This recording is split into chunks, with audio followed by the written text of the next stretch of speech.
Hey guys, welcome back to Coach. And in this episode, I want to spend some time showing you what I do to get out of a funk when you have hit a sticking point inside your business. And listen, getting into a funk is really common, and you should expect this in the journey of entrepreneurship because you signed up for a really crazy roller coaster that goes up and down way more than the traditional 9 to 5. And that's because you know exactly the ride that you signed up for. You know it's exciting, you know it's fulfilling, you know it's going to lead to your dream. And let's be real, the 9 to 5 ride is for little kids, and it's straight up boring, and I don't believe it's not fulfilling. And I say this because I've had 3 9 to 5 jobs. So that being said, there can be days where a lot of places can experience a funk. Maybe your sales is funked up.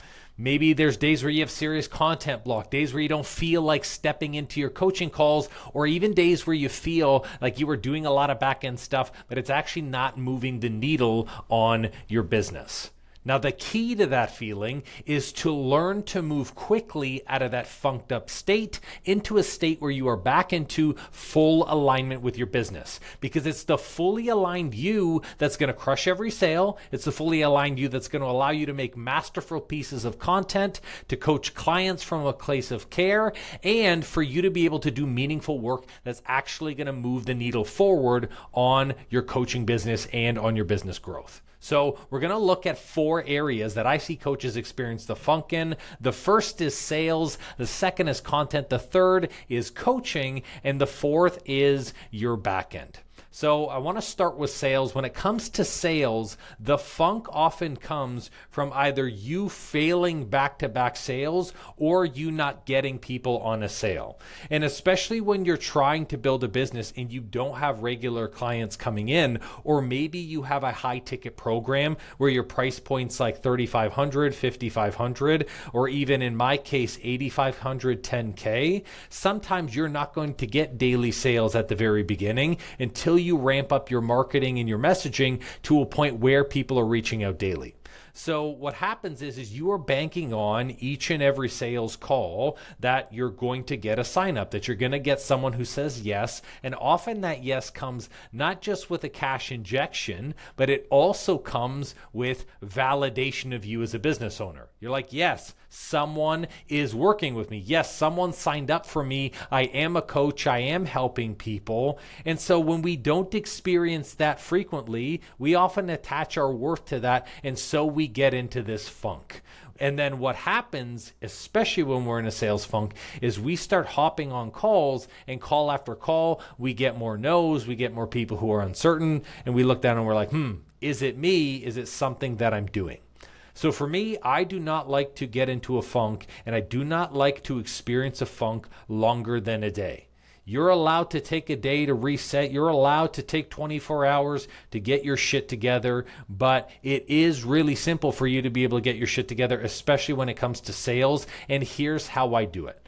First, we'll look at the unpacking of basically this aspect of everyone needs to say yes. Instead of looking and hopping on sales calls for each person to say yes, I want you to reframe this, and I want you to go into the next 10 consults looking for 10 no's in a row instead of the next person needing to say yes. And here's why I do that and I make that change, and here's why it's fundamentally changed the way for sales. When it comes to building a coaching business, you are not looking for everyone to say yes to you. And the reason why is because you do not want to take and spend energy with people who may not be a good fit for your program or who may ultimately fail in your program.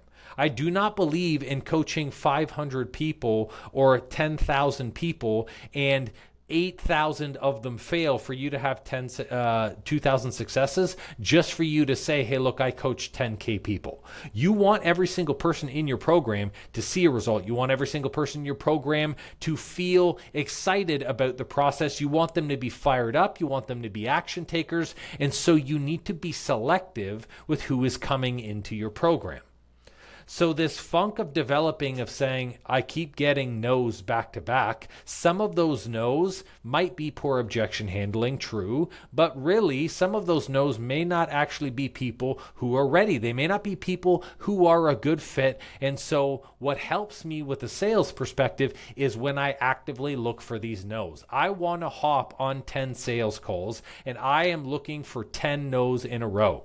And here's the secret. I have never ever hit 10 no's in a row. Someone says yes, and the moment they say yes to that program, I'm surprised, I'm fired up, I'm really pumped for them because I know that I was pre-qualifying them, looking for them to not be a good fit. And when they became a good fit, not only was I excited for them, but the 10 no's resets. And here's the positivity in this. Every single time I get a no, I say that's one more no down to the person who is going to say yes. That's one more person who's not a good fit for my program for me to then find someone who is a good fit for my program. Versus chasing the yes, where after every sales call, you say, is it me? Is it my offer? Is there something that I'm not doing correctly? Because largely, especially building a business, you are going to have fulfillment working with people who do not take an excessive amount of your energy, who are the right fit for your containers and the right fit for your time, and who are action takers so they actually see results. There's no point in trying to convince, cut down, push a program, or shove someone into a container that they're not ready for, only for them to frustrate you or for them to fail later on.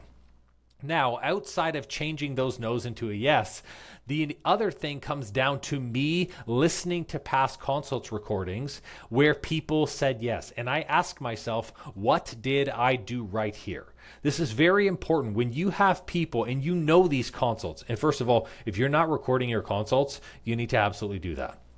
Because there's no way that you can improve if you are not recording and listening to the way that your conversations are going. So we record all of our consults in Coach to Coach and with the Hormone Helper program. And through that, I listen to where people said yes. And I ask myself, what did I do right here? I can pinpoint in every single consultation the question that I was hesitating to ask, the thing that I stepped over, the thing that I missed, because in the moment, sometimes we become so focused on, I just want to get to the part where I can talk about my program, instead of spending the time really qualifying this person and really looking for what they need to make sure that they are ready and a good fit to join the program. So I can see on a lot of my consults, I really asked a deep question up front, and that's what got them invested so quickly in this call. Or this person was really open and willing to share and mentioned that they had listened to several of my podcast episodes, so I can start having people listen to several of my episodes before they hop on the call from me. This is a really great way to allow you to continue to improve so you can increase the chances of getting more yes and do so in a way that's going to be in alignment with your offers and with your business. Now, a large part of being in a sales funk is not having the right offer. For some reason, there is something in your offer that is not working. Maybe it's not working logically, maybe it's not working emotionally. And so that's the next thing that helps me get out of the funk. I start to break down my offer logically and emotionally. And here's what I mean by this. I start to convince myself why this offer is absolute fire, why people need to be in my program, why people are going to see the best results. And I do it from both ends. So logically, I know the information that I can share with them. And emotionally, I am sold on it. So when I am sharing, they feel that emotion. So here's the way that I do that. I take a look and I say to myself, logically, what are some of the things that makes this price point or this program so affordable? It's really easy. As an example, if your program is $2,000 and you're like, it's $2,000, maybe it's a lot, I really hesitate with that price point. And then you say to yourself, well, they're going to get 30 years of results. So if I'm going to be dividing, and I'm going to do this right now because this is how I help even our clients in Coach to Coach logically break down their offers, 2,000, and I'm going to divide that by 30 years for lifetime transformation, that's $66 a year. Someone's not going to spend $66 a year on a program that's going to fundamentally change their life. That doesn't make any logical sense. And that's how you know that your program is absolute fire. Because people are spending, even if you were to divide that by 365 days in a year, that is 18 cents a day for a lifetime transformation if your program is $2,000. And so logically, you know that your price point is sold and you're sold on it and you're excited by it because it is cheaper than any level of failure or any level of kicking the can down the road that someone is going to do on their own. That's how I break down my offer logically. But then I break it down emotionally. I have a folder, and I used to have this for my hormone helper program, and it was crazy because we've worked with 4,400 clients, so that you could just have a scroll wheel of people's before and after pictures of their testimonials, and then I get emotionally bought in. I can remember and recall my client Ben, who lost 120 pounds in a year through the program, who was able to walk his daughter down the aisle and has multiple kids, but more importantly, a family that's connected to that 120 pounds and him living his best life. I can look emotionally at the client who struggled with menopause for years, but's finally in a place where she can sleep a full night and actually not be irritable with her partner. And so as I start to look at the results, as I start to look at the people whose lives I've transformed, and I start to look at the ways that I've been able to help with this program, I become emotionally bought in. And if you have a consult, especially where you know what, this one might be a little bit of a challenge, or I haven't had a consultation back to back before, and I really need to take my energy and change it so it's always the best energy before I hop into these calls, then do this before every single call. Look through the results. Look at how you're giving the value. Look at how it's going to change their life and how they need to be in the program, and keep those emotions with you. So that way, when you actually show up to that consult, you're like, I'm so excited to change your life today. This program makes the most sense for you, and we're going to navigate to get you to transform your life forever. Now, outside of making sure that you're connected and logically built in, where I find a lot of coaches tend to have funks with sales is they set these ridiculous sales targets and they only focus on getting the sale. I need 15 sales this month to make this target. And so it stops being about the person and starts being more about the number. The number and the money does not matter past a certain point. And I do a lot of posts talking about this, where if you're making $100K a year and you pay yourself $100K a year, anything past that, the quality of your life doesn't change. So whether you're trying to make $1 million in your business or $5 million in your business, or you're trying to go from 30K months to 50K months, it's just a sales target. You're not going to feel fulfilled, and the number doesn't mean anything. It's the person whose life you changed who says, I'm so grateful you're in my life. That's where you get your fulfillment from. So what I do when I get into a funk is I stop setting the sales target, I abandon the sales target, and I start towards providing value. How can I provide value on this consultation? How can I provide value on this discovery call? How can I show up in front of this person? And with this 40 minutes, an hour, whatever your consult time is, how can I help them so much that they're going to get a huge realization and be unattached to whether or not they want to work with me? And again, here's the secret. Just like we work to qualify someone to see whether or not they're a good fit, if you really focus on providing the value, they're going to see that and the right people are going to join you. Now, let's say you do all those things and you're like, Andrew, I am still in a funk. For some reason, I can't close a consult. I keep bailing. There are people who are ghosting me. I don't understand what's going on. If you're not getting the right people to your consultations, if you are, which by the way is impossible, and I will stick to the 10 no's in a row, no one will get 10 rows in a no. But let's say you get 6 rows in a no, and I'm like, that's pretty freaking high. This is where I start looking at my messaging. I look at my messaging and my content, in my stories, in my feed, and I say to myself, who am I attracting and who am I speaking to? Because if I keep getting no's, clearly I'm not attracting people who are ready. If I keep getting the same objections over and over again, clearly I'm not speaking to a person who does not have that objection. And this is where you have to change and adjust your marketing, or change and adjust your landing page messaging, so that way when they hop on a consult with you, or when they're speaking to you in the DMs, because some of you don't have consults, when they're speaking to you in the DMs, they are excited and ready to take the next step. So when I look at the messaging, this is really about, and I did an episode on this in the Coach to Coach, the solution aware person, the situation aware person, or the problem aware person.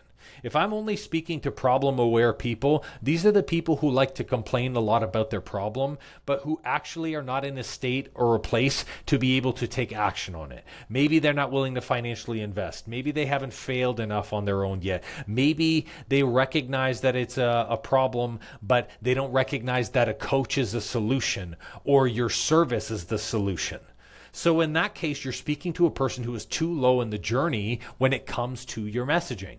Versus if you're speaking to someone who is solution aware, someone who's actively worked with coaches, who's actively working in a program, who's looking to make changes, who's willing to financially invest, those people are going to show up completely differently on a sales call, or in a consultation, or in the DMs. And so it's going to change how many no's you get, and that will significantly change the level of funk that you're in. Now, outside of sales, the next funk is content. The funk coaches share with me here is they feel like they are saying the same thing over and over and over again. It's the content drag. I feel like I've talked about nutrition already. I feel like I've talked about sleep already. I feel like the tips that I'm sharing are basic, and that everyone should know these tips. I feel like I've repeated myself so many times that they should know what I am doing already. And the hard part about content is, yes, a large portion of it is repeating the messaging, but the other part of it is not just showing these bare bone tips or these tools or the how, but it's sharing your clients. It's sharing the way that people are supposed to connect with you. And so this is where, if you're always talking about the same things over and over again, there's 1,000,001 different ways to talk about the same topic, because you can talk about the emotions behind it, the tips and tools behind it, the why behind it, how your clients did it. And so all of those things reconnect you with content. So when I get into a content funk, here's the first place I start. The first thing, and it's the same thing with sales, I pull up all of the client testimonials and client success stories, and then I ask myself, what does my client need to hear today? What did all of these people benefit from inside of my program? What were the testimonials that I got? What would these people need to hear today? If I had to give a message across and say, in the next 15 minutes, this post is going up, what is it that they need to hear? Do they need to hear you need to pull your head out of your ass? Do they need to hear, yeah, what it's involved is good fucking marketing? Do they need to hear, hey, as a coach, you have to become accustomed to spending 30% of your day being a content creator, because really that's coaching on your stories and on your Instagram every day. If you want to be a coach, you have to coach people for free. And that's how you do that. You coach on your feed. What is it that the client needs to hear?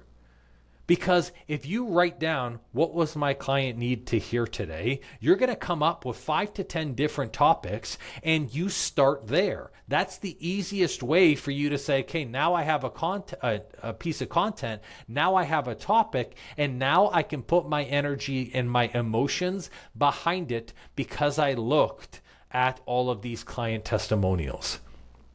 Now, let's say you're like, I have topics. I'm looking at it, I'm writing it, it's not inspiring me, it's not firing me up.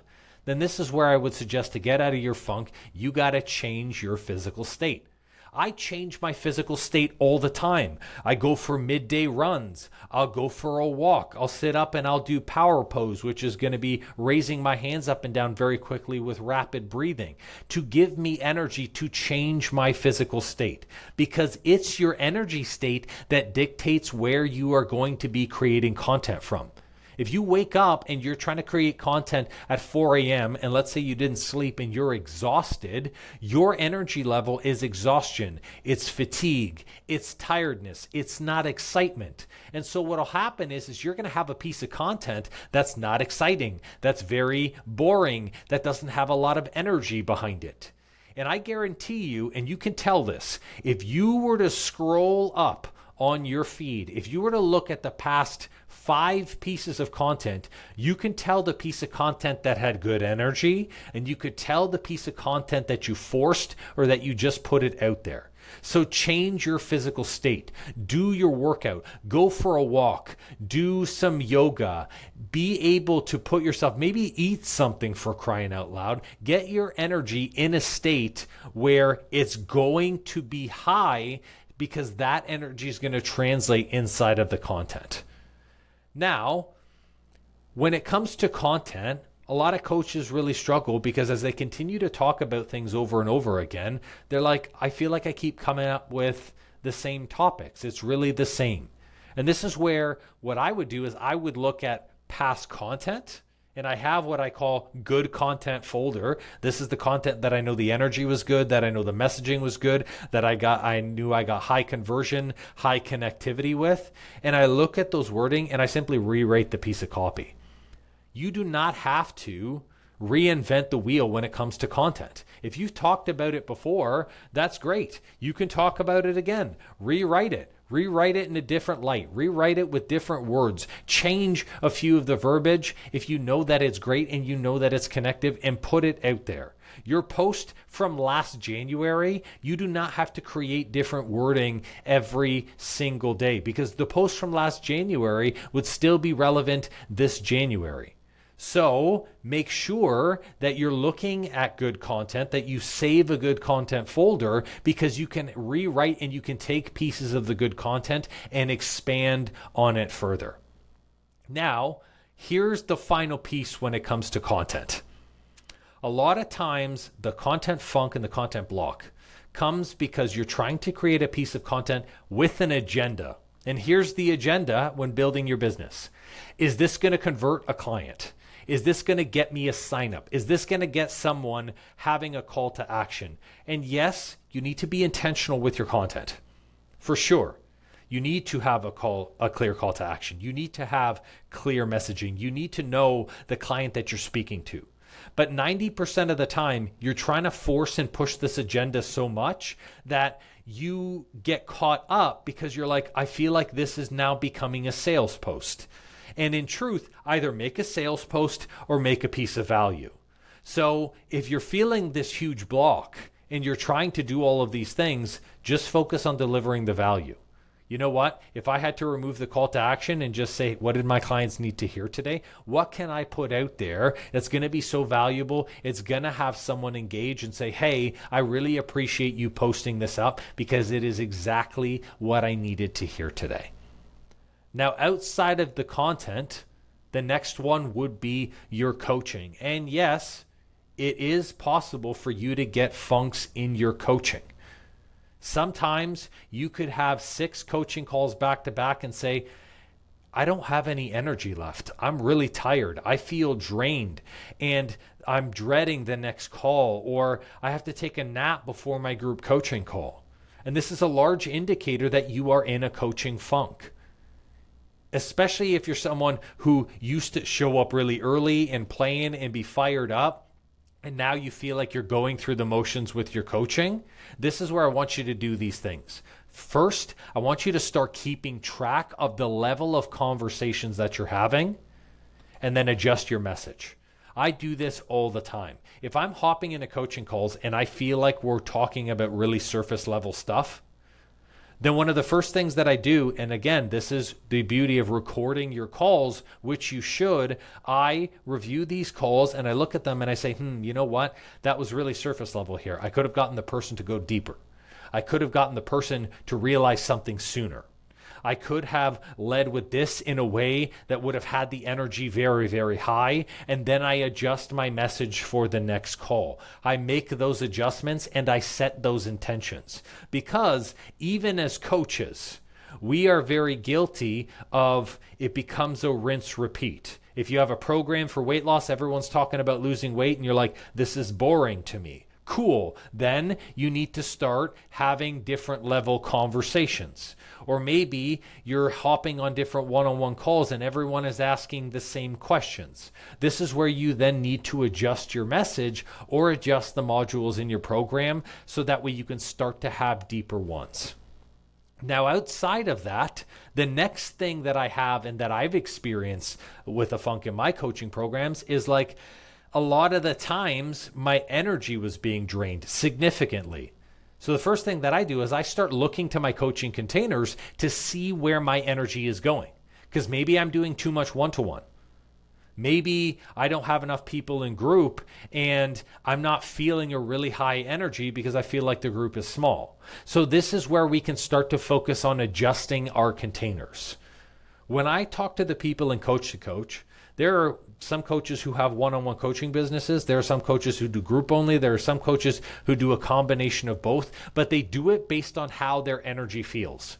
Me, I love working with people one-on-one because I find that for some reason, the energy and the vibe, I can get really deep with people. I still have a group coaching program, but the group is really for the tools and the how. And inside the Coach to Coach program, we also meet with these people individually as well. So for me, my energy, if I have 5 one-to-one calls back to back, because they're very high, it can take a lot of energy from me.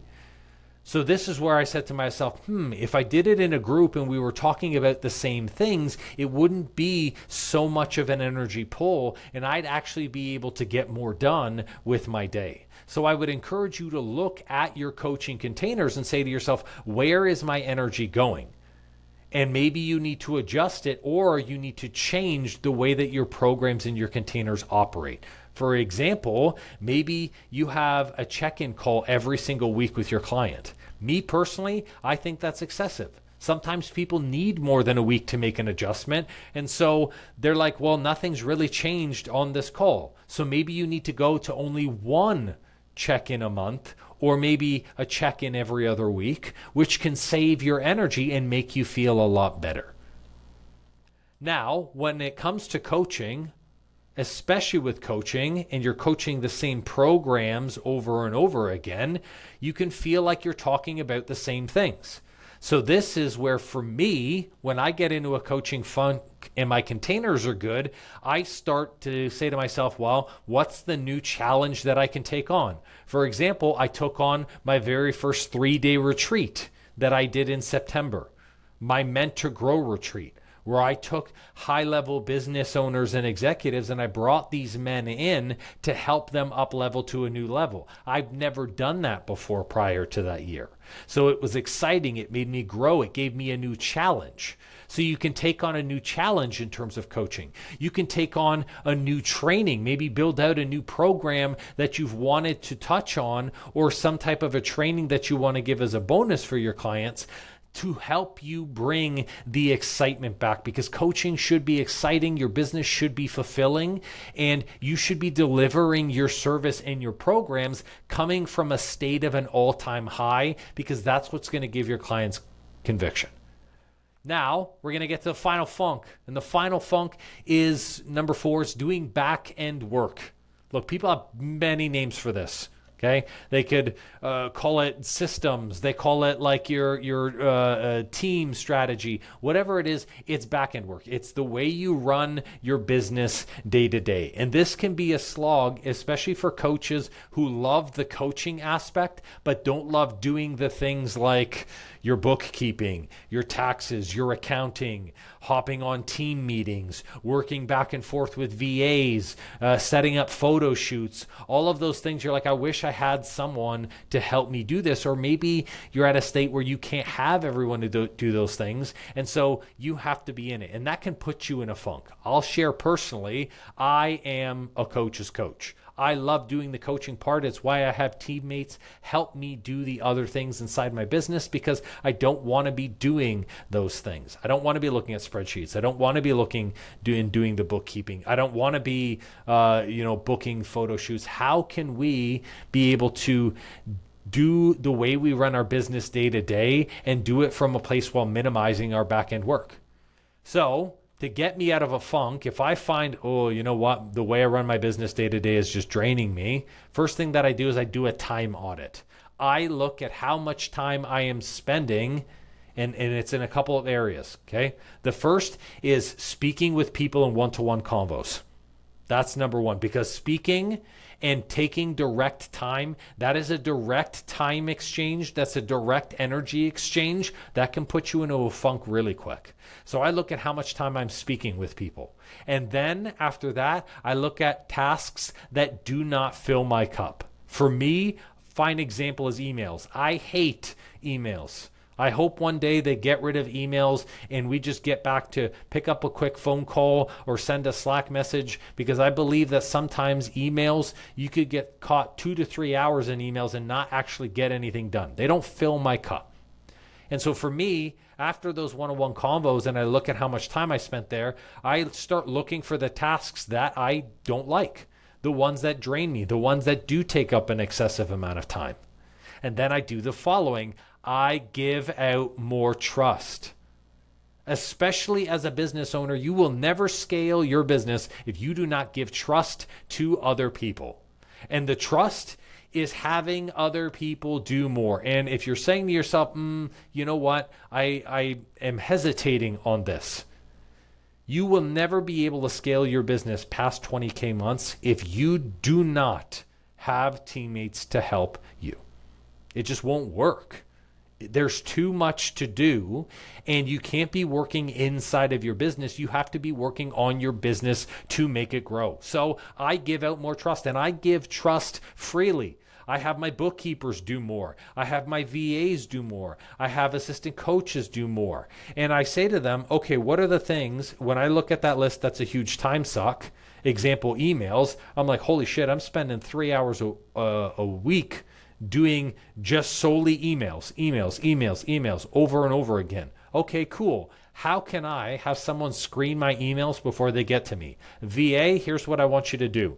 You're going to categorize the emails, and anything that requires my immediate attention makes my inbox. Anything that doesn't, you're going to drip them out to me, but you're going to drip them out to me in this priority. And so what happens is I give that trust to another person that they're going to be able to help me with that time, and I start doing less back-end work. This allows me to focus on sales. This allows me to focus on my business's promotion. It allows me to build multiple companies at the same time, because that's how you split your time. You have to have other people to trust you. And this is where, if you do not have someone right now, or you're in a state where you're like, well, I don't know who I should bring on, the question becomes hiring. Buy back your time.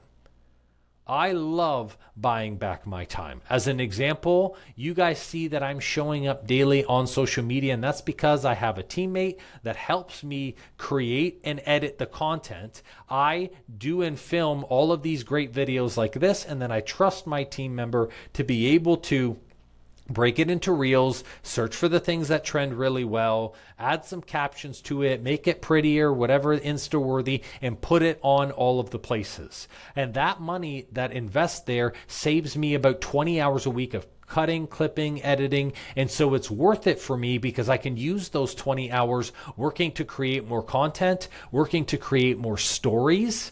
And so that gets me out of a funk really quickly, because when I have more time, I have more time to breathe. I can enjoy my life. I can do fun stuff. I can take on another hobby knowing that my business isn't going to break.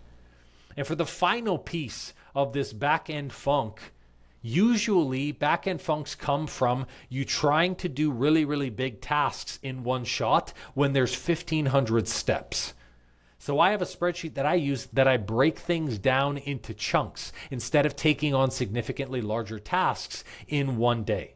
Often there are things that have pieces, so you need to break them down. For example, if you're overhauling your website like I am right now, changing it from Fit for All Fitnessing to Coach, because now they're separate divisions completely. The Coach site that we're developing has a lot of stuff. I need videos for landing pages. I need client testimonials. I need the ad or word copy. I need to be able to make sure that we have all the membership links and the self-signups and the booking slots. So that way this website can come together. So I can't say to myself, I'm going to build this website in one day, because there are other pieces that are missing. And so if you start to write down the pieces and you tack it piece by piece, and then you use a sheet to track the progress of those things, you will start to feel more accomplished. You'll actually start to be hammering things off your list. It'll be less overwhelming, and you're going to start to get wind back in your sales, because let's be real, everyone loves crossing shit off. It's one of the most dopamine hit things, removing things from a list and saying, I'm one step closer. So with every single one of these things, sales, content, coaching, your backend, we can do a lot to get out of a funk very quickly. And here's the key with all four of these things. When it comes to these things, the sooner you get yourself out of a funk, the faster your business is going to grow. A lot of times where business owners struggle and coaches struggle is they wallow. They get into this place of apathy where they're like, oh, you know what, it sucks, but it's not that bad. And they don't jump on it really quick. And so 3 weeks goes by, and then it becomes a problem. Nip it in the butt in this single day. If I am not inspired to create a post in a single day, I'm like, this is nonsense. By the end of today, the post is going up. I don't care what it takes. I'm getting out of this funk because people need to hear my message. It cannot take longer than a day, because that's one more day that's being taken away from your business's growth. It's one more day from someone preventing you from hearing your message. It's preventing them from fundamentally taking action on your program and from them changing their lives. All of these things are very small, but oftentimes the funk is very small. It's actually not that hard to get out of a funk. So these are some of the things I do, and thanks so much for watching this episode. Remember, guys, as well, too, watching this in October means that we actually have spots for our application for our Coach to Coach program. Our Coach to Coach program goes through a lot of things. Besides helping you get out of a funk day to day, it helps you create client converting content. It helps you build value stack funnel systems. It helps you create a no BS way of sales, and it helps you create effortless systems. And that is the less piece in which you are not spending time on your backend day to day, so you can grow and scale your coaching business. If you are at this spot now where you're like, hey, Coach to Coach is for me. I want to grow and scale. I don't want to be in a funk anymore. Cool. Use these things and then go into the YouTube channel application. Right under the description, it's the application link, and you can apply for Coach to Coach. We can hop on a call and see if the Coach to Coach program is right for you. Thanks, guys, for hopping on. We will see you on the next episode. Catch you later.